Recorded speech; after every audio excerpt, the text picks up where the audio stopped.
प्रशासन के विकास की बात कर रहे हैं हम लोग। कल हमने लोक प्रशासन के विकास के प्रथम चरण की चर्चा की थी। प्रथम चरण, फर्स्ट स्टेज, जिसका समय था 1887 से 1926, और उसे नाम दिया था हमने राजनीति प्रशासन द्वैतभाव, पॉलिटिक्स एडमिनिस्ट्रेशन डाइकोटॉमी।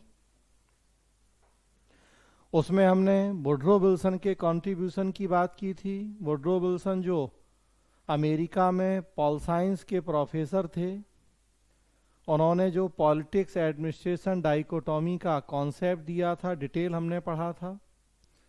विल्सन को father of the public administration हमने कहा था। कंपैरेटिव स्टडी की भी शुरुआत की थी उन्होंने। वुडरो विल्सन के अलावा Frank Goodnow, F.W. Taylor, Max Weber, L.D. White, इन सबका कंट्रीब्यूशन क्या था, हमने संक्षेप में उनकी भी बात की थी। फर्स्ट स्टेज या प्रथम चरण लगभग 40 साल का था, 1887 से 1926। लोक प्रशासन एक इंडिपेंडेंट सब्जेक्ट के रूप में वेल एस्टेब्लिश हो चुका था। विल्सन फादर थे और L.D. वाइट को हमने एकेडमिक फादर की संज्ञा दी थी, क्योंकि उन्होंने पब्लिक एडमिनिस्ट्रेशन की फर्स्ट टेक्स्ट बुक लिखी थी, introduction to the study of public administration. First phase से जुड़े जितने थिंकर थे, सबने किसी ना किसी रूप में पॉलिटिक्स एडमिनिस्ट्रेशन डाइकोटॉमी को सपोर्ट किया था। आगे बढ़ाएंगे। लोक प्रशासन के विकास का द्वितीय चरण, सेकेंड फेज, स्क्रीन पे आपके सामने है। इसका टाइम है 1927 से 37, 1927 से 37, और इसे हमने नाम दिया है गोल्डन एरा ऑफ प्रिंसिपल्स या सिद्धांतों का स्वर्णकाल।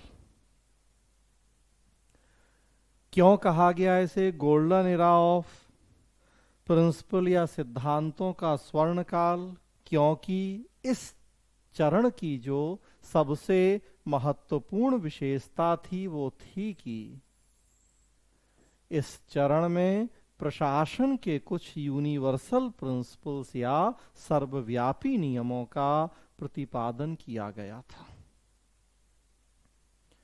कई सारे नए थिंकर जुड़े थे लोक प्रशासन विषय में। 2-3 थिंकर यहां दिख रहे हैं आपको स्क्रीन पे। एक हेनरी फ्योल।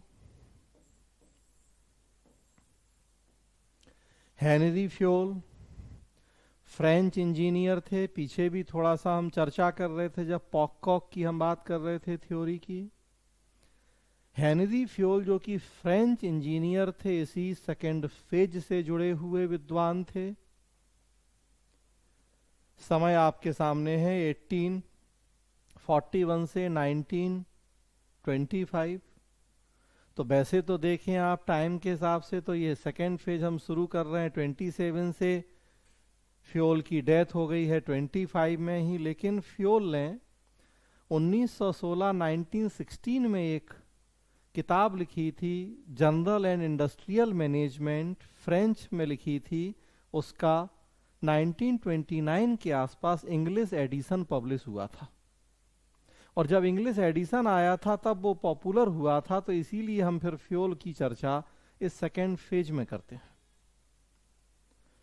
फ्योल ने प्रशासन के 14 नियम, 14 प्रिंसिपल्स प्रतिपादित किए और साथ में पॉककॉक की थ्योरी भी दी। पॉककॉक की थ्योरी पीछे हमने बात की, planning, organising, commanding, coordinating and controlling. Fayol का कहना था कि जो टॉप ऑफिशियल्स होते हैं या मैनेजर लेवल पे जो लोग होते हैं, वो प्रमुख रूप से संगठन में इन 5 कार्यों को संपन्न करते हैं। उसके साथ साथ फ्योल ने संगठन या प्रशासन के 14 नियमों का, 14 प्रिंसिपल्स का भी प्रतिपादन किया। पथ सोपान, आदेश की एकता,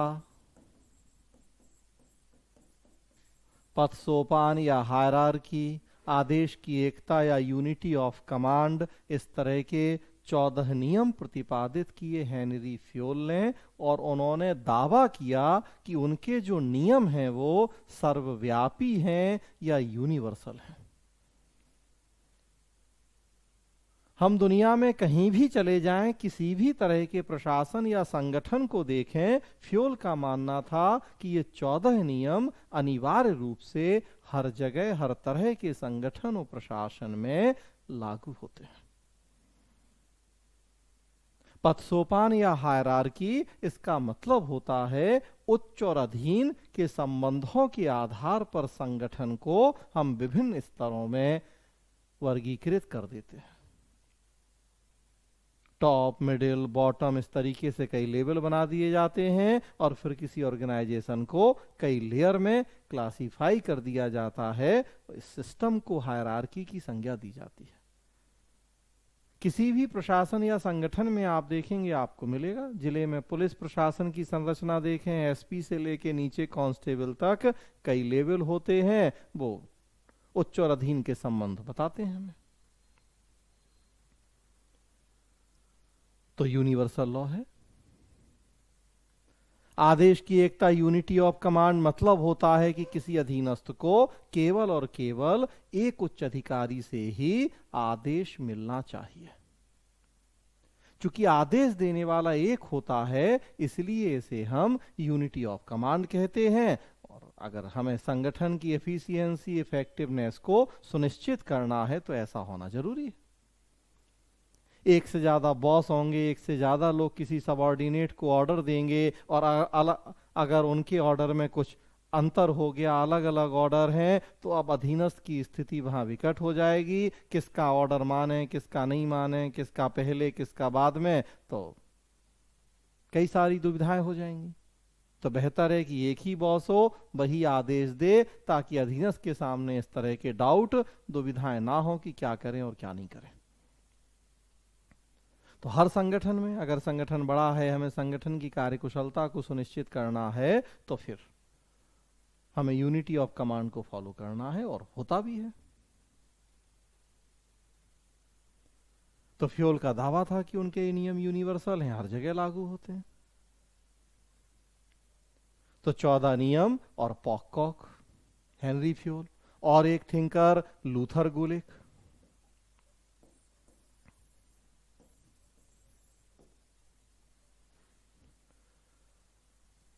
लूथर गोल एक अमेरिकन पॉलिटिकल साइंटिस्ट थे। पोस्कॉर्प थ्योरी हम पीछे बात कर रहे थे, इनकी टाइम इनका 1892 से 1993, 101 साल जिए। इन्होंने 10 नियमों का प्रतिपादन किया और पोस्टकॉर्प की थ्योरी दी, जिसकी पीछे हम बात करके आए हैं। फ्योल ने जो प्रशासन के या संगठन के 14 नियम दिए थे, उन्हीं को रिवाइज करके लूथर गुलिक ने 10 नियमों का प्रतिपादन किया। थोड़ा बहुत चेंज किया फ्योल के 14 नियमों में। उनका भी सेम दावा था कि नियम सर्वव्यापी हैं, कहीं भी जाएं, किसी भी तरह के प्रशासन में ये नियम अनिवार्य रूप से लागू होते हैं। पोस्कॉर्प प्रबंधक के साथ कार्य बताया उन्होंने, planning, organising, staffing, directing, coordinating, reporting and budgeting. और हमने देखा कि कितना यूनिवर्सल प्रिंसिपल है पोस्कॉर्प। दुनिया में कहीं चले जाएं, ये 7 कार्य हर तरीके के एडमिनिस्ट्रेशन में हमें देखने को मिलते हैं। हाँ, नेचर जरूर बदलता है एडमिनिस्ट्रेशन के नेचर के अकॉर्डिंग, लेकिन हर जगह ये 7 कार्य संपन्न होते हैं। और एक थिंकर लिंडल उर्बिक। लिंडल उर्बिक ब्रिटेन के थे, UK, United kingdom, business person थे। समय आपको दिख रहा है स्क्रीन पे, 1891 से 1983 इन्होंने 8 प्रिंसिपल्स, 8 नियमों का प्रतिपादन किया।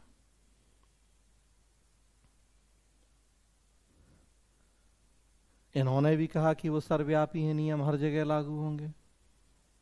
तो आप देखेंगे जो ये सेकेंड फेज था, ये फेज ही चल रहा था कि प्रशासन के कुछ यूनिवर्सल प्रिंसिपल या सर्वव्यापी नियम।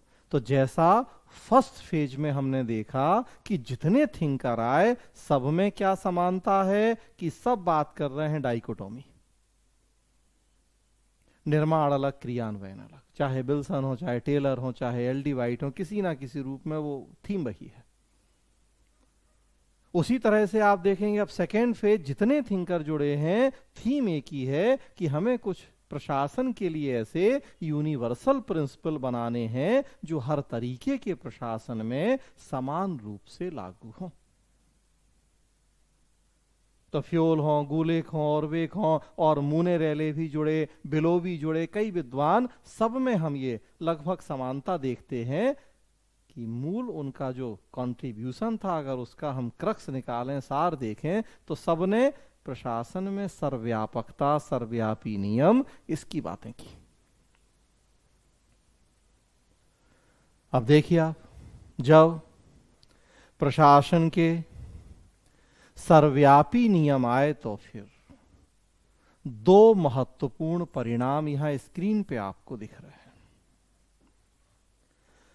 सर्वव्यापी नियमों के आगमन का परिणाम हुआ एक तो कि प्रशासन को इस सेकेंड फेज में साइंस मान लिया गया, उसे हमने विज्ञान की संज्ञा दे दी। और दूसरा काम हुआ कि इस द्वितीय चरण में प्रशासन की एकता पर बल दिया गया, प्रशासन को एक मान लिया गया, या दूसरे शब्दों में कहा जाए तो देखिए यहां स्क्रीन पे, लोक और निजी प्रशासन के बीच का अंतर खारिज कर दिया गया। ये दो महत्वपूर्ण काम हुए इसलिए क्योंकि इस चरण में प्रशासन के सर्वव्यापी नियमों का प्रतिपादन हुआ। हम देखेंगे आगे किसी भी विषय के विज्ञान होने की 3 जरूरी शर्तें होती हैं।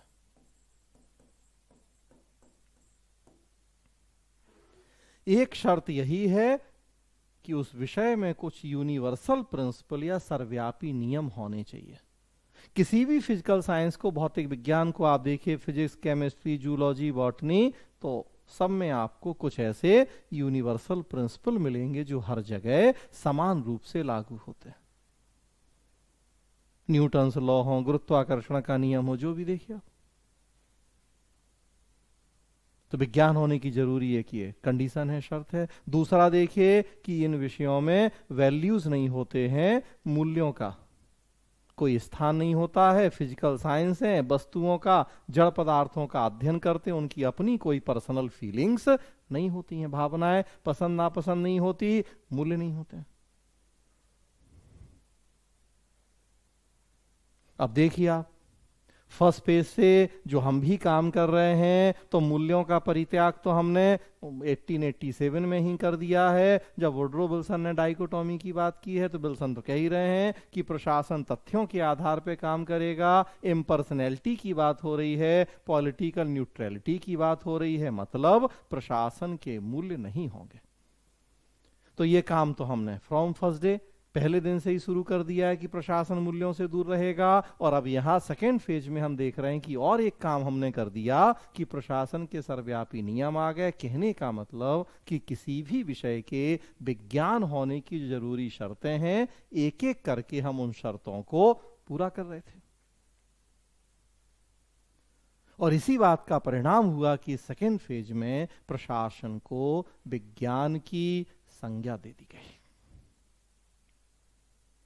एक काम और जो हुआ कि लोक निजी के बीच का अंतर खारिज कर दिया गया। कहा गया कि नहीं, प्रशासन एक है, हम उसे लोक और निजी में क्यों बांट रहे हैं। कारण था यही सर्वव्यापी नियम। पोस्कॉर लोक प्रशासन में भी है, निजी प्रशासन में भी, पॉककॉक भी। Hierarchy, unity of command public administration में भी है, प्राइवेट एडमिनिस्ट्रेशन में भी है। तो फिर फ्योल गुलिक का कहना है कि जब एक जैसे नियम दोनों तरह के प्रशासनों में लागू हो रहे हैं तो इसका मतलब है कि दोनों प्रशासनों में कोई बेसिक डिफरेंस नहीं है, दोनों एक ही है। तो इन विद्वानों का कहना था कि प्रशासन एक है, उसे एक रहने दीजिए, उसे लोक और निजी में डिवाइड मत कीजिए। प्रशासन के आगे लोक नहीं लगाइए, बस एडमिनिस्ट्रेशन, पब्लिक नहीं लगाइए, प्राइवेट नहीं लगाइए, बस एडमिनिस्ट्रेशन, उसी की बात कीजिए। देखिए आप, इसीलिए हमने यहां शुरुआत में लिखा है, बहुत महत्वपूर्ण बात है जो आपको हमेशा ध्यान रखनी है, कि हमने यहां लिखा है प्रशासन के सर्वव्यापी नियम। कहीं भी हमने ये नहीं लिखा है कि लोक प्रशासन के सर्वव्यापी नियम।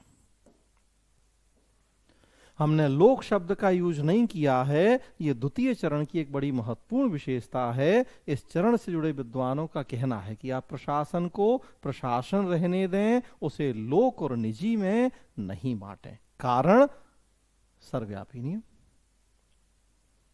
एक ही जैसे नियम दोनों तरह के प्रशासनों में लागू हो रहे हैं, तो ये उनका कारण। इसीलिए देखिए हमने क्या कहा, प्रशासन को विज्ञान की संज्ञा। कहीं हमने ये नहीं कहा देखिए कि लोक प्रशासन को विज्ञान की संज्ञा, जबकि हम लोक प्रशासन का विकास पढ़ रहे हैं, एवोल्यूशन ऑफ पब्लिक एडमिनिस्ट्रेशन, लेकिन यहां हम लोक प्रशासन वर्ड का यूज नहीं कर रहे हैं, यहां हम कह रहे हैं प्रशासन को विज्ञान की संज्ञा मिली। तो यह बहुत महत्वपूर्ण बात है। लोक और निजी के बीच का अंतर खारिज हो गया, तो इसलिए फिर हमें लोक प्रशासन तो बोलना ही नहीं, हमें प्रशासन बोलना है। यहां टेक्निकल बात है, अगर आप द्वितीय चरण में लोक प्रशासन शब्द लिख देंगे और मुझ जैसा टीचर होगा तो जीरो काट के जीरो देगा आपको आंसर में, आपकी कॉपी फाड़ के फेंक देगी। इसका मतलब आपने पवेट को ढंग से नहीं पढ़ा, समझा नहीं है आपने। ये टेक्निकलिटी है कि सेकेंड फेज में हम प्रशासन के आगे लोक शब्द नहीं लगाते हैं। यहां लोक और निजी को एक माना गया था, कहा गया था कि प्रशासन एक है, उसे एक रहने दिया जाए, लोक और निजी में नहीं बांटा जाए। तो यह द्वितीय चरण था।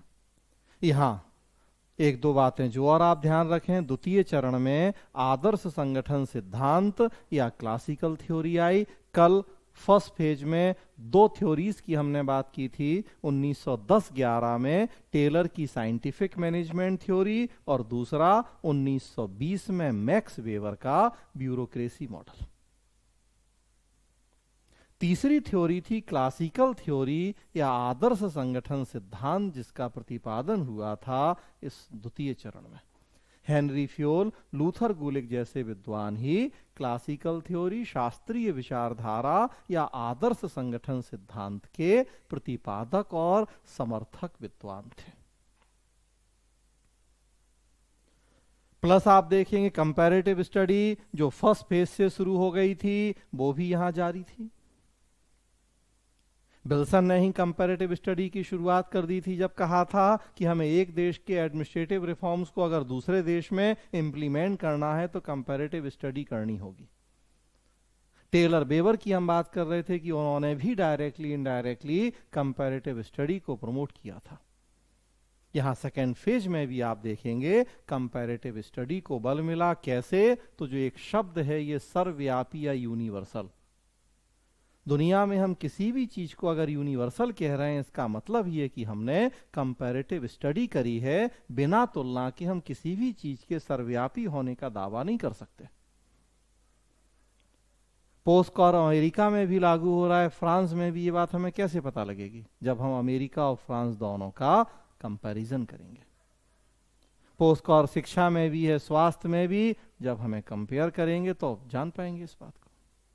तो अगर कहा जा रहा है कि फ्योल गुलिक के जो नियम हैं वो सर्वव्यापी नियम हैं, तो इसका मतलब ही है कि उन्होंने कंपैरेटिव स्टडीज की हैं, उसके बाद ही इस निष्कर्ष पर पहुंचे। तो यह था लोक प्रशासन के विकास का द्वितीय चरण।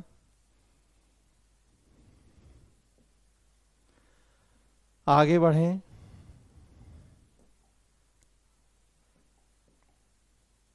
लोक प्रशासन के विकास का तीसरा चरण देखें, थर्ड फेज। टाइम है 1938 से 47।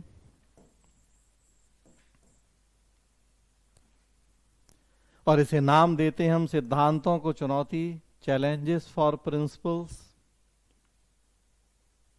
या डाउट फॉर प्रिंसिपल्स। जो ये द्वितीय चरण में प्रिंसिपल आए हैं जिन्हें सर्वव्यापी होने का दावा किया गया है, उनको यहां चुनौती मिली, क्वेश्चन मार्क लगाए गए उनकी उपयोगिता, उनके सिग्निफिकेंस के ऊपर।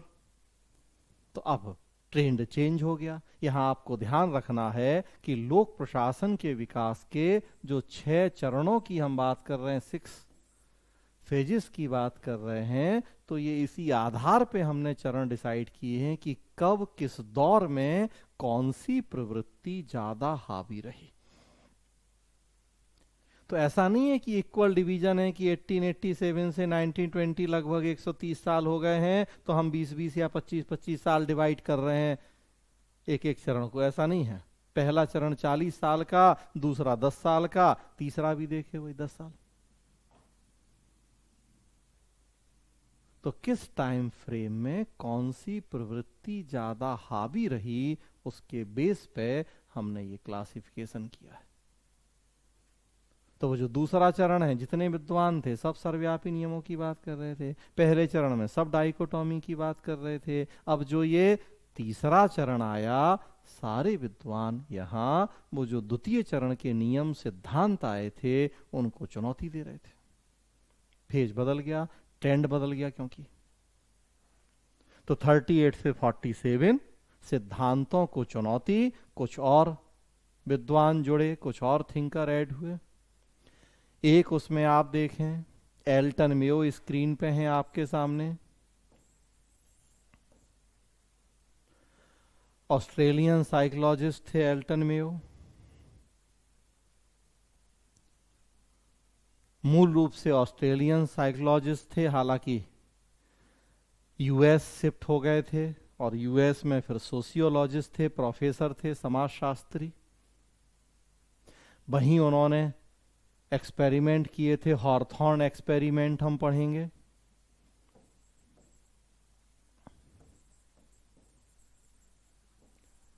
और ह्यूमन रिलेशन थ्योरी या मानव संबंध सिद्धांत का प्रतिपादन किया था मेयो ने। 1939 में मेयो ने थ्योरी दी थी। और जो सबसे बड़ी बात की, मेयो ने अपनी इस थ्योरी में कहा था कि जब तक प्रशासन मूल्यों पर बल नहीं देगा तब तक हम उसे कार्यकुशल नहीं बना पाएंगे। देखिए आप, अभी तक क्या कहा जा रहा था कि जब तक प्रशासन मूल्यों से अपने आप को दूर नहीं करेगा तब तक कार्यकुशल नहीं होगा। याद कीजिए वुड्रो विल्सन, राजनीति प्रशासन द्वैत भाव, राजनीति का काम निर्माण, प्राथमिकता मूल्यों को, प्रशासन का काम क्रियान्वयन, प्राथमिकता तथ्यों को। एलडी वाइट भी कह रहे हैं कि अगर हमें प्रशासन को कार्यकुशल और मितव्ययी बनाना है तो उसे राजनीति के मूल्यों से दूर करना होगा। सेकेंड फेज में भी आप देखिए, फ्योल गुलिक अगर यूनिवर्सल प्रिंसिपल्स की बात कर रहे हैं, नियमों की बात कर रहे हैं, नियम का मतलब ही है फैक्ट। नियम सबके लिए एक जैसा होता है, पसंद नापसंद फीलिंग्स अलग हैं। तो अब तक हम नियमों की बात कर रहे हैं, मतलब मूल्यों से दूर रहने की बात कर रहे हैं, तथ्यों पर जोर दे रहे। एल्टन मेयो ने एकदम विपरीत विचारों का प्रतिपादन किया। मेयो ने कहा कि जब तक प्रशासन मूल्यों पर बल नहीं देगा तब तक कार्यकुशल नहीं होगा। मतलब कहा जाए कि जो 50 साल का हमारा एफर्ट है, जो डेवलपमेंट है, वो जीरो। जो बातें 50 साल से हम कहते आ रहे हैं, अब मेयो तो एकदम उसके विपरीत बात कह रहे हैं। सारा किया धरा खत्म, हमारा 50 साल की मेहनत बेकार, पानी फिर दिए इन्होंने। मतलब उन्होंने चुनौती दी, प्रशासन या संगठन के नियमों को चुनौती दी मेयो ने।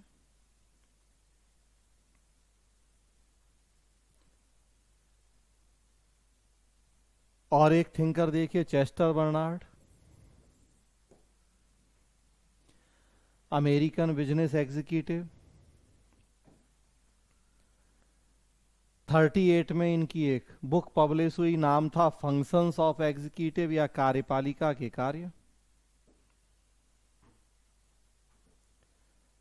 इस किताब में बर्नार्ड ने वो जो सर्वव्यापी नियम है उनका कोई चर्चा तक नहीं की। अपने आप में ये भी एक बहुत बड़ी बात थी। अभी देखिए, हम बात कर रहे हैं 1927 से 1937, 1937 तक, जबकि सर्वव्यापी नियमों पे इतना बल दिया जा रहा है, और 38 में ही चेस्टर बर्नार्ड की जब बुक पब्लिश हो रही है तो नियमों का कोई जिक्र तक नहीं है। लूथर गुलिक के पोस्कॉर्ब की हम बात कर रहे हैं, 10 नियमों की बात कर रहे हैं। लूथर गुलिक ने पोस्कॉर्ब 10 नियम 1937 में दिए थे। 1937 में उनका एक पेपर पब्लिश हुआ था, papers on the science of administration, या प्रशासन के विज्ञान पर लेख, इस नाम से उनका पेपर पब्लिश हुआ था। उसमें उन्होंने पोस्कॉर्ब की थ्योरी दी थी। तो 37 में इतनी बड़ी थ्योरी आई पोस्कॉर्ब, प्रशासन के 10 नियम आए जिनके सर्वव्यापी होने का दावा किया गया। और तुरंत अगले साल हम देख रहे हैं 38 में चेस्टर बर्नार्ड की किताब आई है, और इसमें नियमों की बात तक नहीं कर रहे हो। मतलब सारे विद्वान ऐसे नहीं हैं जो प्रशासन की कार्यकुशलता के लिए नियमों को जरूरी मानते हों। तो ये भी बहुत बड़ी चुनौती हो गई, प्रशासन के नियमों को चुनौती। हमने मेयो की चर्चा इसलिए पहले की आपसे क्योंकि मेयो ने 27 से 32 के बीच में हॉर्थॉर्न एक्सपेरिमेंट किए थे।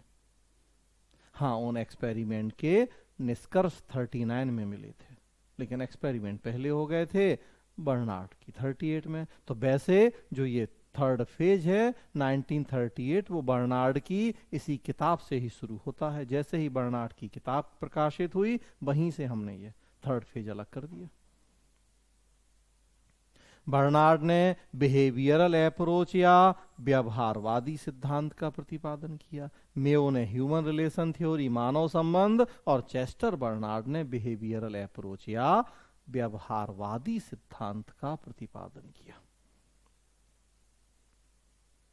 और एक बड़ा काम हुआ इस चरण में, और एक थिंकर जुड़े, हर्बर्ट साइमन,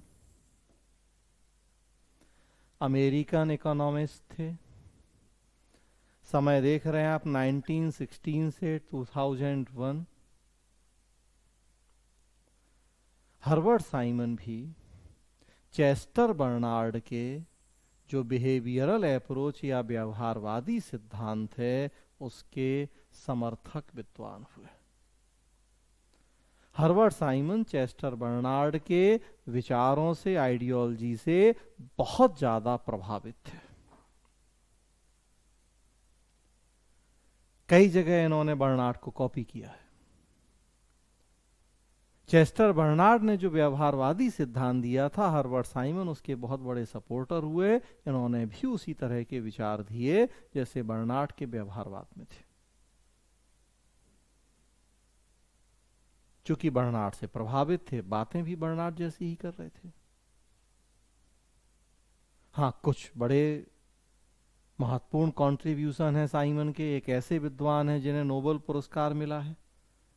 डिसीजन मेकिंग की बहुत स्टडी करके इन्होंने, बहुत साइंटिफिक स्टडी करके इन्होंने एक थ्योरी दी है, एडमिनिस्ट्रेटिव मैन थ्योरी, प्रशासनिक प्राणी प्रतिमान। उसके लिए उन्हें नोबेल पुरस्कार भी मिला है।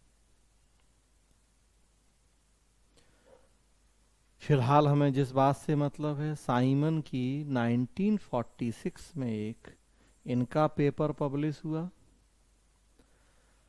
नाम था उसका द प्रोवर्ब्स ऑफ एडमिनिस्ट्रेशन या प्रशासन की कहावतें। 45 में साइमन की एक बुक पब्लिश हुई थी, एडमिनिस्ट्रेटिव बिहेवियर या प्रशासनिक व्यवहार के नाम से। और 1946 में फिर उनका एक पेपर पब्लिश हुआ, प्रशासन की कहावतें या द प्रोवर्ब्स ऑफ एडमिनिस्ट्रेशन के नाम से।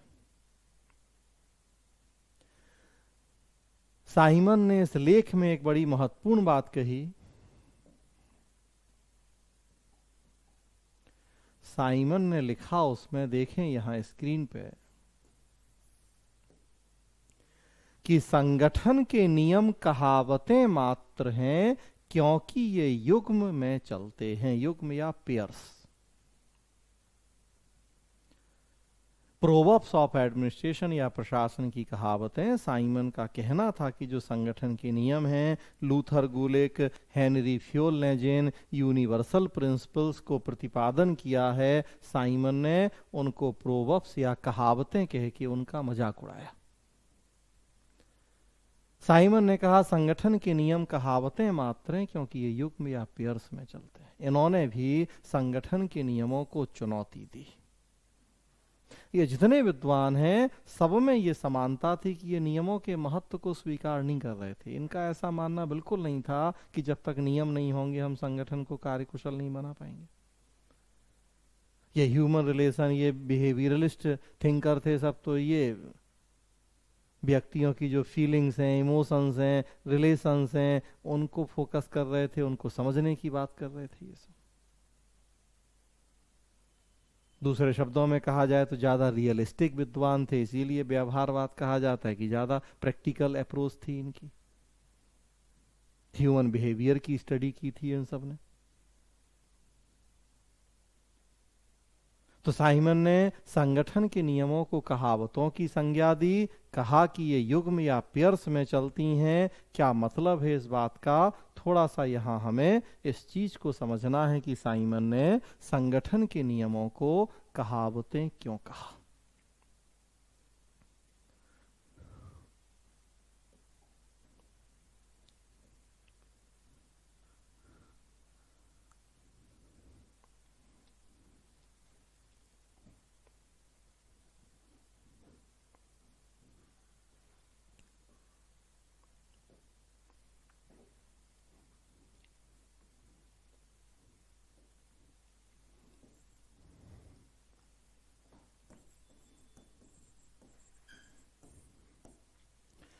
साइमन 1946 में जब इनका पेपर या आर्टिकल पब्लिश हुआ, प्रशासन की कहावतें,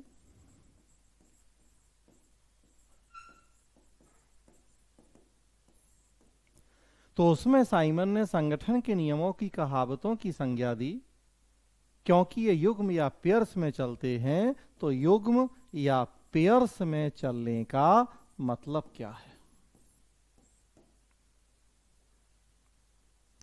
ऐसा माना जाता है कि जो भी कहावतें हम पढ़ते कहते हैं, ये कहावतें भी युग्म में चलती हैं। युग्म या पेयर्स में चलने का मतलब होता है कि हर कहावत की विरोधी कहावत भी मौजूद होती है। हर कहावत की विरोधी कहावत। कोई भी एक कहावत हम उठा के देखें और अगर सर्च करेंगे तो हमें उसकी ठीक अपोजिट, ठीक विरोधी कहावत भी मिल जाएगी।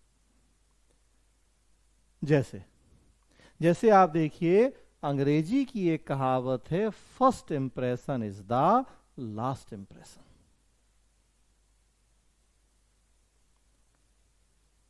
और साथ में हिंदी की एक कहावत है, अंत भला तो सब भला। अब दोनों एक दूसरे की बिल्कुल अपोजिट हैं। एक कह रही है first impression is the last, लेकिन दूसरी कह रही है अंत भला तो सब भला। हम लोग वैसे भी ये मानने वाले हैं कि सुबह का भूला शाम को घर लौट आए तो उसे भूला नहीं कहते, मतलब अंत भला तो सब भला, हैप्पी एंडिंग। 2 घंटे 2.5 घंटे की मूवी में जितना लड़ाई झगड़ा मार काट हो, लास्ट में हैप्पी एंडिंग। सैड है एंडिंग जनरली हम लोगों को पसंद नहीं आती। हीरो मर जाए, हीरोइन मर जाए, कुछ और हो जाए, तो हैप्पी एंडिंग। तो अंत भला तो सब भला। तो एक कह रही है first impression is the last, दूसरी कह रही है अंत भला तो सब भला। अब दोनों एक दूसरे की विरोधी हैं। एक कहावत को मानने का मतलब है कि दूसरे को नहीं मानना। एक कहावत है संगठन में ही शक्ति है, दूसरी एकला चलो रे। एक कहावत है बिना विचारे जो करे सो पाछे पछताए, दूसरी कहावत है दुविधा में दोनों गए माया मिली न राम। तो जितनी भी कहावतें आप खोजेंगे अगर, तो अनिवार्य रूप से आपको हर कहावत की विरोधी कहावत भी मिल जाएगी। मतलब कहावतें सिंगल नहीं होती, अकेले नहीं चलती हैं, बल्कि ये युग्म या पेयर्स में चलती हैं। हर कहावत की विरोधी कहावत भी मौजूद होती है। ये कहावतों का नेचर है। हम बात कर रहे हैं अभी अकॉर्डिंग टू साइमन, और ये तो खैर सच्चाई है। हमने इतने सारे एग्जाम्पल दिया आपको कि कैसे हर कहावत की विरोधी कहावत। अब साइमन का कहना था कि जो संगठन के नियम हैं उनका भी नेचर बिल्कुल यही है। हर नियम का विरोधी नियम। नियम भी पेयर्स में चलते हैं। वो कहावतों से तुलना कर रहे हैं और कह रहे हैं कि सेम नेचर संगठन के नियमों का है। कैसे?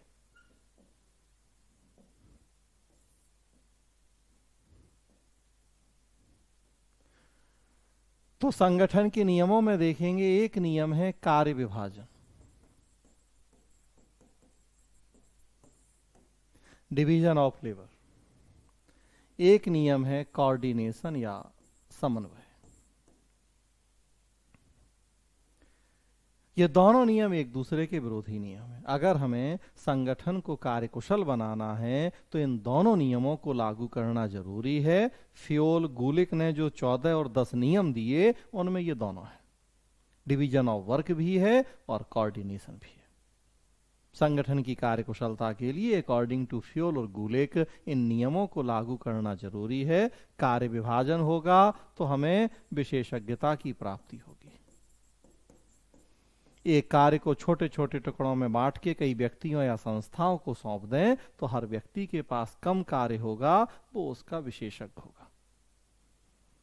जीएस में इतने सारे section, history, geography, polity, science, अलग अलग टीचर अलग अलग सेक्शन पढ़ाते हैं, सबके विशेषज्ञ होते हैं। वो आपको विशेषज्ञता मिल जाती है। दूसरा नियम है समन्वय, कोऑर्डिनेशन। इसका मतलब होता है कार्यों या गतिविधियों के बीच में उचित तालमेल या सामंजस्य। मिलजुल के काम करें, लड़ाई झगड़ा ना हो। अगर नेगेटिव सेंस में बात करें तो जहां विवाद या लड़ाई झगड़े की स्थिति ना हो, और पॉजिटिव सेंस में बात करें तो तालमेल हो, सामंजस्य हो, मिलजुल के काम करें। संगठन को कार्यकुशल बनाना है तो ये भी जरूरी है। हम बात कर रहे थे कि जब कलेक्टिव एफर्ट होंगे, दो या अधिक व्यक्ति और संस्थाएं होंगी, अगर उनके बीच में आपस में तालमेल नहीं होगा तो जो भी हमारे उद्देश्य हैं हम उन्हें पूरा नहीं कर पाएंगे। तो अगर हमें संगठन को कार्यकुशल बनाना है तो कार्य विभाजन भी चाहिए है, समन्वय भी चाहिए है। लेकिन आप देखेंगे तो इन दोनों नियमों का आपस में विरोधाभास है, कंट्राडिक्टरी है नियम। एक साथ इनको लागू करना कठिन है।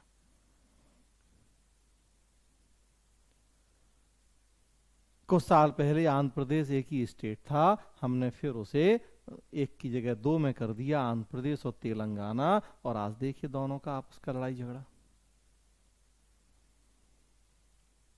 तो एक की जगह दो स्टेट की है, मतलब यही तो कार्य विभाजन।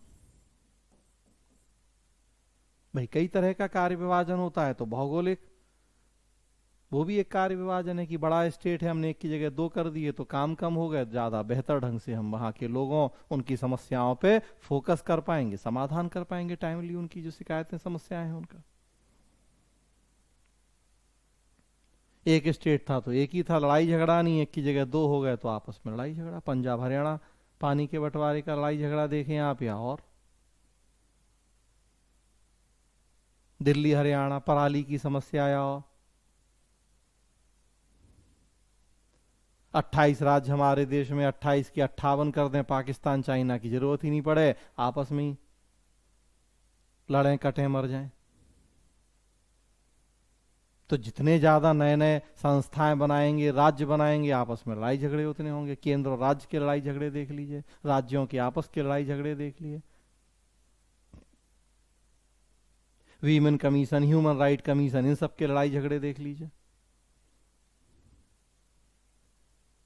सुझाव दिया जाता है कि क्यों नहीं एक नेशनल ह्यूमन राइट कमीशन के अंडर में ही सबको मर्ज कर दिया जाए, women commission, SC commission, ST commission या माइनॉरिटी कमीशन, क्योंकि अल्टीमेटली उन्हीं सबके ह्यूमन राइट्स का वायलेशन होता है। ह्यूमन राइट कमीशन अलग है, तो क्यों नहीं इन सारे जितने ये कमीशन हैं अलग अलग, सबको खत्म करें, मर्ज करके बस एक ह्यूमन राइट कमीशन रखें, अम्ब्रेला। इसीलिए कि वो लड़ाई झगड़ा ना हो। तो जितनी ज्यादा संस्थाएं होती हैं, जितने ज्यादा हम कार्य विभाजन करते हैं, उतना ही ज्यादा हमें समन्वय की समस्या हो जाती है। लेकिन दोनों चाहिए हमें, एक को करेंगे तो दूसरा नहीं हो पाएगा, दूसरे को करेंगे तो पहला नहीं हो पाएगा। एक नियम कार्य विभाजन और एक नियम देखेंगे आदेश की एकता, यूनिटी ऑफ कमांड। अब कार्य विभाजन और यूनिटी ऑफ कमांड, इन दोनों के बीच में भी विरोध है, इन्हें भी एक साथ लागू नहीं कर सकते हम। आदेश की एकता या यूनिटी ऑफ कमांड का कहना है कि किसी अधीनस्थ को केवल एक उच्च अधिकारी से आदेश मिले। लेकिन हिस्ट्री, ज्योग्राफी, पॉलिटी साइंस आपको अलग अलग सेक्शन, अलग अलग टीचर पढ़ा रहा है, तो आपके बॉस भी ज्यादा होंगे, सब आपको आदेश देंगे। एक ही टीचर सारे सब्जेक्ट पढ़ाएगा तो आपको विशेषज्ञता नहीं मिलेगी, और 8 टीचर अलग 8 सब्जेक्ट पढ़ाएंगे तो 8 बॉस होंगे आपके, आपको 8 लोगों से आदेश लेना होगा। तो अब देखिए यहां भी दोनों चीजें एक साथ नहीं हो सकती, या कार्य विभाजन कर लें और या यूनिटी ऑफ कमांड। जबकि हेनरी फ्योल, लूथर गुलिक जैसे विद्वानों का कहना है कि अगर हमें संगठन और प्रशासन को कार्यकुशल बनाना है तो एक साथ होना चाहिए नियम, और एक साथ हो ही नहीं सकते ये।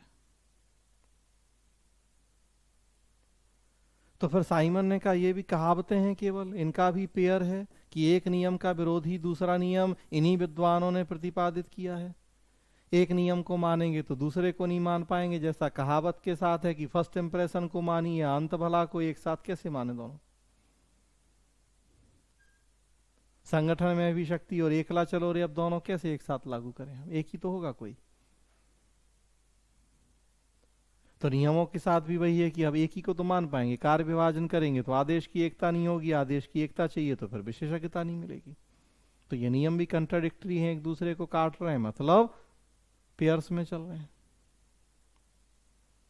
तो साइमन का कहना था कि हम इन नियमों की आलोचना क्या करें, ये नियम तो खुद अपने आप की ही आलोचना कर रहे हैं, एक दूसरे को काट रहे हैं ये नियम। तो अब देखिए आप वापस यहां आइए स्लाइड पे। एल्टन मेयो ने भी चुनौती दी है, मूल्यों पर बल दिया। बर्नार्ड ने भी चुनौती दी है, अपनी किताब में नियमों को कोई महत्व नहीं दिया। साइमन भी चुनौती दे रहे हैं, नियमों को कहावतों की संज्ञा दे रहे हैं। कहने का मतलब तृतीय चरण में जितने विद्वान जुड़े हैं सब सर्वव्यापी नियमों की आलोचना कर रहे हैं, उनकी उपयोगिता पे प्रश्न चिन्ह लगा रहे हैं। परिणाम और एक काम हुआ, पहले उसको देखें तब फिर परिणाम की बात करेंगे। अभी तो हमने चर्चा की मेयो, बर्नार्ड, साइमन, इन सब ने संगठन के नियमों को चुनौती दी। और एक काम हुआ इस तृतीय चरण में ही, यहां दिख रहा है स्क्रीन पे आपको, after second world war developing countries का उदय हुआ। द्वितीय विश्व युद्ध के बाद भारत जैसे विकासशील देशों को आजादी मिली और वेलफेयर स्टेट का कॉन्सेप्ट भी आया। 1939 से 1945 तक सेकेंड वर्ल्ड वॉर चला। उसके बाद ही फिर जो उपनिवेशवाद का दौर था, कॉलोनियलिज्म, वो धीरे धीरे खत्म होना शुरू हुआ। अमेरिका जैसी कंट्रीज का ब्रिटेन के ऊपर दबाव पड़ना शुरू हुआ कि अब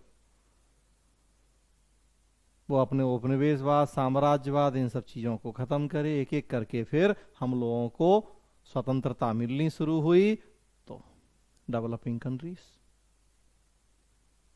और जैसा हम जानते हैं कि उसी दौर में वेलफेयर स्टेट का भी कॉन्सेप्ट आया, जब हमने जनता के समावेशी विकास की बातें करना शुरू की। सरकार ने अपने हाथ में जिम्मेदारी ली लोगों के समावेशी विकास की। और यहां हमने क्या देखा कि लोगों की जो समस्याएं थीं, स्पेशली डेवलपिंग कंट्रीज में, उनका जो समावेशी विकास करना था, वहां भी ये नियम फेल हो गए। मतलब अगेन हम थ्योरी के लेवल पे भी बात कर रहे हैं और व्यवहार के लेवल पे भी बात कर रहे हैं कि थ्योरी के लेवल पे मेयो बर्नार्ड साइमन ने इन नियमों की उपयोगिता को खारिज किया, और व्यवहार के लेवल पे भी हमने पाया कि नियम उपयोगी साबित नहीं हुए, स्पेशली विकासशील देशों में और वेलफेयर स्टेट में। जब भारत जैसे देशों का उदय हुआ, गरीबी, बेरोजगारी, भुखमरी जैसी बहुत सारी समस्याएं थीं, क्योंकि औपनिवेशिक काल में अंग्रेजों ने हमारा बहुत शोषण किया था। अब हमें उन समस्याओं का समाधान करना था। जेब में पैसे थे नहीं, रिसोर्स कुछ है नहीं, क्योंकि इतना ज्यादा शोषण हुआ है, लूट खसोट करके ले गए हैं वो, और हर आंख से आंसू पहुंचना है। उसी में वेलफेयर स्टेट का भी कॉन्सेप्ट आ गया। हम अपना कॉन्स्टिट्यूशन देखें, डायरेक्टिव प्रिंसिपल्स देखें, सोशियो इकोनॉमिक जस्टिस की हम बात कर रहे हैं। पैसा है नहीं है जेब में, इतनी आबादी है, दुनिया भर की समस्याएं हैं, और फिर भी हर आदमी का कल्याण विकास करना है, सबकी आंख से आंसू पहुंचने। और आप देखिए जो वेलफेयर के काम हैं, लोगों की गरीबी, बेरोजगारी जैसी समस्याओं के काम हैं, ये कभी भी हम नियमों में बंध के नहीं कर सकते हैं। इस तरह के कामों के लिए हमें मानवीय भावना रखनी होगी, हमें संवेदनाओं की जरूरत होगी, हमें तेजी से काम करने होंगे। हम मशीन का पुर्जा बन के इस तरह की समस्याओं को कभी सॉर्ट आउट नहीं कर सकते। भाई अगर हमारे मूल्य नहीं होंगे, हम केवल तथ्यों की बात करेंगे, इम्पर्सनैलिटी की बात करेंगे, मशीन का पुर्जा बन जाएंगे, तो अमीर गरीब, एससी एसटी, ब्राह्मण क्षत्रिय हमारे लिए तो सब समान। एम्प्लॉयड अनएम्प्लॉयड हमारे लिए तो एक जैसा, महिला पुरुष हमारे लिए तो एक जैसा। लेकिन हमें तो जो समाज का डिप्राइव्ड क्लास है, जो वीकर सेक्शन है, उसे मेन स्ट्रीम में जोड़ना है, तो उसके लिए कुछ स्पेशल एफर्ट करने पड़ेंगे। और स्पेशल एफर्ट तभी होंगे जब हमारी फीलिंग्स होंगी, ह्यूमनिस्टिक अप्रोच होगी, हम मानेंगे इस बात को कि हाँ वास्तव में महिलाओं का या एससी एसटी का पुराने जमाने से शोषण होता आया है, इसलिए वो पिछड़ गए हैं, और अब हमें जरूरत है उनके लिए कुछ विशेष प्रयास करने की, रिजर्वेशन या और इस तरह के काम की, ताकि अब हम उन्हें समाज की मुख्य धारा में ला सकें। मतलब हमारी फीलिंग्स आई, हमारी सोच मानवीय हुई, हम मशीन के पुर्जे नहीं बने, नियमों पे हमने जोर नहीं दिया। नियमों पे जोर देंगे, रोड एक्सीडेंट, मरने वाला मर जाएगा, हम कहेंगे नहीं पहले एफआईआर लिखो, तब जाके हम हाथ लगाएंगे डॉक्टर, तब तक आदमी मर जाता है। मरीज के रिश्तेदार एक अस्पताल से दूसरे अस्पताल चक्कर काटते हैं, एक थाने से दूसरे थाने चक्कर काटते हैं, और फिर अस्पताल भी डॉक्टर कहता है जब तक एफआईआर, पुलिस केस है, रोड एक्सीडेंट है, पहले एफआईआर लिखवाओ। थाने में जाते हैं तो पता लगता है कि ये इस थाने नहीं उस थाने का क्षेत्र है, वहां जाओ, तब तक मर जाता है आदमी, समय पे इलाज नहीं मिलता। तो कहने का मतलब कि नियमों में बंध के तो ये सब समस्याएं सॉर्ट आउट हो ही नहीं सकती। हमें तो तेजी से काम करना होगा, फ्लेक्सिबल होना होगा, हमें सिचुएशन के अकॉर्डिंग डिसीजन लेने होंगे हमें। नियम रुकावट है उन चीजों में। हायरार्की सबसे बड़ी कमी होती है, रेड टेपिज्म, लाल फीताशाही। फ्योल का तो कहना है कि बिना हायरार्की के संगठन कार्यकुशल नहीं होगा, लेकिन हम तो देखते हैं कि हायरार्की में रेड टेपिज्म जैसी बहुत गंभीर समस्याएं होती हैं, कभी भी टाइम पे काम हम कर ही नहीं पाते हैं। तो कहने का मतलब जो ये चेंजिंग सिनेरियो था स्पेशली डेवलपिंग कंट्रीज में, वेलफेयर स्टेट में, वहां नियम उपयोगी नहीं थे। वो नियम कहाँ आए थे? अमेरिका में। या चलिए फ्यूल फ्रांस के थे तो फ्रांस में, मतलब डेवलप्ड कंट्रीज। अब डेवलपिंग कंट्रीज जब आई हैं तो उनके डेवलप्ड कंट्रीज के ये नियम हम देख रहे कि डेवलपिंग कंट्रीज की सिचुएशन के अकॉर्डिंग नहीं है, तो फेल हो गए। तो थ्योरी के लेवल पे भी देखिए उन्हें चुनौती मिल रही है, और व्यवहार के स्तर पे भी हम देख रहे हैं कि उनकी उपयोगिता संदिग्ध है, प्रश्न चिन्ह लगाए जा रहे हैं। और तब फिर देखिए आप, जब सिद्धांत और व्यवहार दोनों स्तरों पे नियमों को चुनौती मिली, सिद्धांत के स्तर पे भी, व्यवहार के स्तर पे भी, परिणाम हुआ कि प्रशासन से विज्ञान की संज्ञा वापस ले ली गई। द्वितीय चरण में हमने प्रशासन को विज्ञान की संज्ञा दी थी, क्यों? क्योंकि उसके सर्वव्यापी नियम थे, प्रशासन मूल्यों से दूर था, और किसी भी विषय के विज्ञान होने की ये कुछ जरूरी शर्तें हैं। हमारा विषय पूरा कर रहा था उन शर्तों को। लेकिन अब यहां तृतीय चरण में हम देख रहे हैं कि प्रशासन मूल्यों से दूर नहीं हो सकता। एल्टन में वो खुलेआम कह रहे हैं कि जब तक प्रशासन मूल्यों पर बल नहीं देगा तब तक कार्यकुशल नहीं होगा। उसे ह्यूमनिस्टिक होना पड़ेगा, उसे ह्यूमन रिलेशंस की बात करनी होगी, उसमें फीलिंग्स चाहिए है हमें। और साथ में आप देखिए कि नियमों को चुनौती मिल रही है। बर्नार्ड हो, साइमन हो, वो नियमों को खारिज कर रहे हैं, उनकी यूटिलिटी पे क्वेश्चन मार्क खड़े कर रहे हैं, कहावतें कह के मजाक बनाया जा रहा है नियमों का। तो मतलब प्रशासन मूल्यों से भी दूर नहीं हो सकता, प्रशासन के नियम भी यूजफुल नहीं है, यूनिवर्सल तो बिल्कुल नहीं है। डेवलपिंग कंट्रीज में वो नियम फेल हैं, तो यूनिवर्सल कहां से रह गए हैं? तो इन सब बातों का परिणाम हुआ कि फिर प्रशासन विज्ञान भी नहीं है। तो सीधा सा गिव एंड टेक है। आप विज्ञान होने की जरूरी शर्तें पूरी कर रहे हैं तो विज्ञान है, लेकिन यहां वो जरूरी शर्तें पूरी नहीं कर रहे हैं तो फिर विज्ञान नहीं है। प्रशासन से विज्ञान की संज्ञा वापस ले ली गई, और तब आप देखिए एक और महत्वपूर्ण विद्वान जुड़े, नाम था रॉबर्ट डहेल, अमेरिकन पॉलिटिकल साइंटिस्ट थे। आप देखिए पब्लिक एडमिनिस्ट्रेशन का चाहे ओरिजिन हो चाहे उसका एवोल्यूशन हो, मैक्सिमम जो डेवलपमेंट हुआ है वो अमेरिका में ही हुआ है। थोड़ा बहुत हम अमेरिका के बाहर की बात कर रहे हैं, बेवर जर्मनी के या फ्यूल फ्रांस के, अदरवाइज ज्यादातर डेवलपमेंट अमेरिका में ही था। तो रॉबर्ट डहेल अमेरिकन पॉलिटिकल साइंटिस्ट थे, ये जुड़े।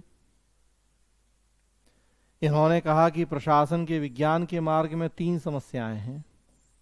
जब तक इन 3 समस्याओं का समाधान नहीं होगा तब तक हम प्रशासन को विज्ञान की संज्ञा नहीं दिला पाएंगे। तो रॉबर्ट डहेल ने प्रशासन के विज्ञान के मार्ग में 3 समस्याएं बताई हैं, स्क्रीन पे आपके सामने हैं। एक थी मूल्यों का परित्याग, की वैल्यूज नहीं होने चाहिए। दूसरा है सर्वव्यापी नियम, कि कुछ यूनिवर्सल लॉज होने चाहिए, प्रिंसिपल होने चाहिए। और तीसरा है व्यवहार का पूर्वानुमान या भविष्यवाणी।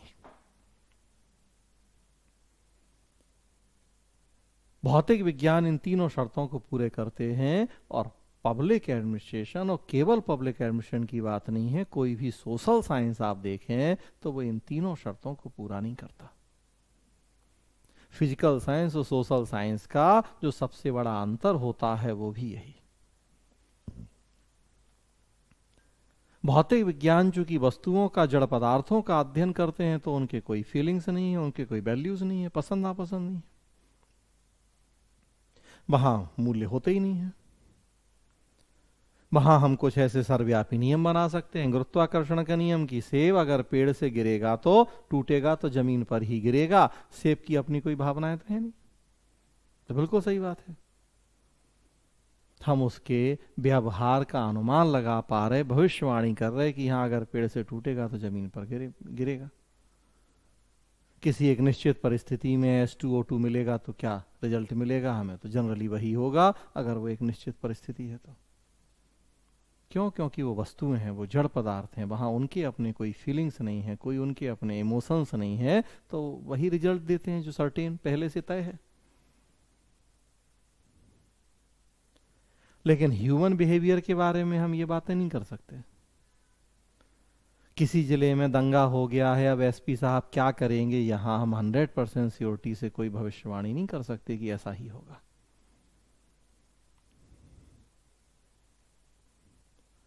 क्यों? क्योंकि एसपी साहब इंसान हैं, भगवान ने उनको दिमाग दिया है, दिल दिया है, अपनी एक सोचने समझने की ताकत दी है। उस सिचुएशन में क्या उनके दिमाग में आएगा, क्या डिसीजन लेंगे, हम अनुमान लगाएं, लेकिन वो 100% सटीक होगा ऐसा बिल्कुल नहीं कह सकते हम।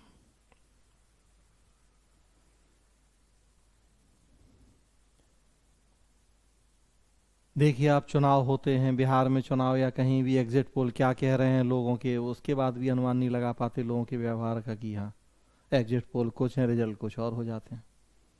तो व्यक्ति का व्यवहार कितना, कहें कि अनुमान ना लगा पाने जैसा होता है कि ऊंट कब किस करवट बैठ जाए, हम कोई सटीक भविष्यवाणी नहीं कर सकते इस बात की।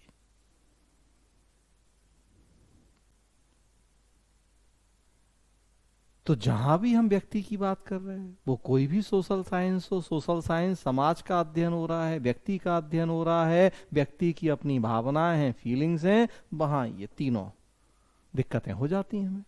कैसे हम मूल्य छोड़ें, कैसे व्यक्ति को मशीन बना दें, कैसे सर्वव्यापी नियम जो हर जगह लागू हो जाएं। अमेरिका की थ्योरी भारत में नहीं चलेगी, उनकी सोसाइटी अलग है, उनका कल्चर अलग है, हमारी अलग है, हमारी चीजें वहां नहीं चलेंगी। व्यक्तियों के व्यवहार की हम भविष्यवाणी नहीं कर सकते, कब क्या व्यक्ति के मन में आ जाए, कब क्या डिसीजन ले ले, वो कहना कठिन है। तो रावण टहलने का ये 3 समस्याएं हैं। अभी हम बात कर रहे हैं प्रशासन की, अदरवाइज किसी भी सोशल साइंस में दिक्कत है। रॉबर्ट डहेल ने यहाँ प्रशासन के संदर्भ में 3 समस्याएं बताई और कहा कि जब तक इन समस्याओं का समाधान नहीं होता तब तक हम प्रशासन को विज्ञान की संज्ञा नहीं दिला सकते। जब तक इन समस्याओं का समाधान नहीं होगा प्रशासन को विज्ञान की संज्ञा दिलाना संभव नहीं है। हालांकि उन्होंने इसका उपाय भी बताया, कैसे इन समस्याओं का समाधान होगा। तो डहेल ने कहा उसके लिए हमें कंपैरेटिव स्टडी करनी होगी, तुलनात्मक अध्ययन करने होंगे।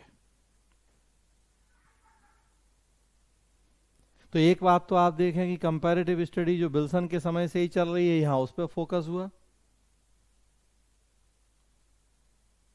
टेलर, बेवर, फ्योल, गुलिक जैसे थिंकर जुड़ रहे हैं, अपनी अपनी थ्योरीज दे रहे हैं। यहां भी आप देखिए, एल्टन म्यो ने ह्यूमन रिलेशन थ्योरी दे दी, बर्नार्ड साइमन ने बिहेवियरल अप्रोच दे दी, और प्लस कंपैरेटिव स्टडी भी। तो ये सारी बातें शुरू से हम देख रहे हैं। हाँ, उनकी अप्रोच में कई बार अंतर हो गया, स्पेशली थ्योरीज अलग अलग आ गई हैं, उनकी अप्रोच बदल गई है, लेकिन कंपैरेटिव स्टडी चल रही है कंटिन्यूसली किसी ना किसी रूप में। यहां डहेल ने कहा कि इन 3 समस्याओं के समाधान में हमें कंपैरेटिव स्टडी से मदद मिल सकती है। हम विकसित और विकासशील की तुलना करें। अब हैं हमारे पास विकसित के साथ विकासशील देश, अभी तक नहीं थे द्वितीय विश्व युद्ध के पहले, तो हम इनको कंपेयर करें। एक राज्य की तुलना दूसरे राज्य से करें, एक जिले की तुलना दूसरे जिले से करें। हम देखें कि स्वतंत्रता से लेकर अब तक हमारे देश में किस किस जिले में कब कब दंगा फसाद हुआ, कौन एसपी था, उसने क्या डिसीजन लिया, कितनी सक्सेस मिली नहीं मिल पाई दंगे को रोकने में। अगर इसी पर रिसर्च करें, एक पूरी कंपैरेटिव स्टडी करें पिछले 50-70 साल की, तो हो सकता है कि कुछ हमें ऐसे कंक्रीट कुछ कंक्लूजन मिले जिनके बेस पे हम भविष्यवाणी कर पाए आगे के लिए कि हाँ, ये हम पिछले 70 साल में लगभग केसेस में देख रहे हैं जहां दंगा हुआ कि एसपी ने ये तो काम किया ही, मतलब आगे अब हम भविष्यवाणी कर दें कि दंगा होगा। तो वो भी 100% दावा नहीं कर सकते। हाँ, हमें मदद मिल सकती है कंपैरेटिव स्टडी से कि शायद कुछ हम ऐसे जनरल कंक्लूजन निकाल पाएं जिनके आधार पर भविष्यवाणी करना संभव हो। तो ये लोक प्रशासन के विकास का तृतीय चरण था कि प्रशासन के जो सर्वव्यापी नियम आए उन्हें चुनौती मिली। मेयो, बर्नार्ड, साइमन ने अपने तरीके से चुनौती दी। द्वितीय विश्व युद्ध के बाद भी जो विकासशील देश आए, लोक कल्याणकारी राज्य की संकल्पना आई, वहां भी उन नियमों को चुनौती मिली। और इन सब का परिणाम हुआ कि इस चरण में हमने प्रशासन से विज्ञान की संज्ञा वापस ले ली। रॉबर्ट डहेल ने 3 समस्याएं बता दी प्रशासन के विज्ञान होने के मार्ग में, और उनके समाधान के लिए उन्होंने तुलनात्मक अध्ययन की आवश्यकता पर बल दिया। रोकेंगे आज यहीं, कल आगे बढ़ाएंगे। चतुर्थ चरण और फिर 5वां 6ठा चरण। आज यहीं रोक रहे हैं, कल आगे बढ़ाएंगे। किसी को कुछ पूछना है तो पूछ सकते हैं।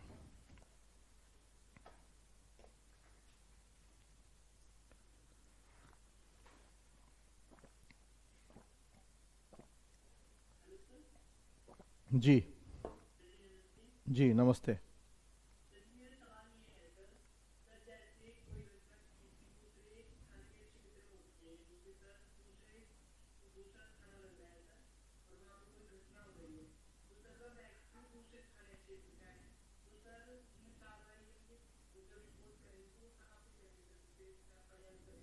अब तो 0 FIR का कंसेप्ट है, कहीं भी कीजिए आप, ऑनलाइन भी हो जाता है। अब तो 0 FIR यही है कि कहीं भी कर दीजिए आप। जी, 0 FIR का कॉन्सेप्ट है हमारे देश में अब। जी, और कुछ? और किसी को कुछ पूछना है?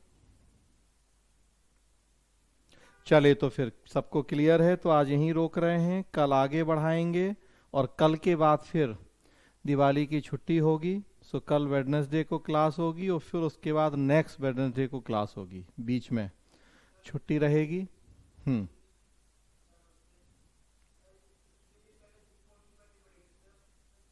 किसके लिए? इसके लिए बुक्स बता तो दी थी, लोक प्रशासन BL फड़िया। आपसे ये भी कहा गया था कि आप एक बार YouTube पे वीडियो देख लीजिए, उस पर सारा डिटेल है, जो इंट्रोडक्टरी क्लास निकली हैं पूरी YouTube पे डाल दी गई हैं, तो आप वहां देख लीजिए। और वैसे भी बताया था कि लोक प्रशासन BL फड़िया,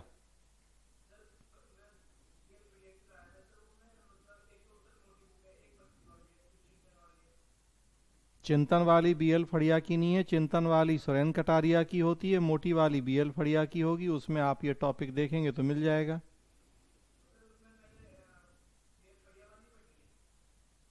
अब ये तो इतने समझदार आप हैं, ग्रेजुएट हैं, जो टॉपिक हम पढ़ा रहे हैं वो टॉपिक ही तो पढ़ेंगे ना, तो वो चिंतन में ये टॉपिक मिलेगा ही नहीं आपको, तो बात ही खत्म हो गई।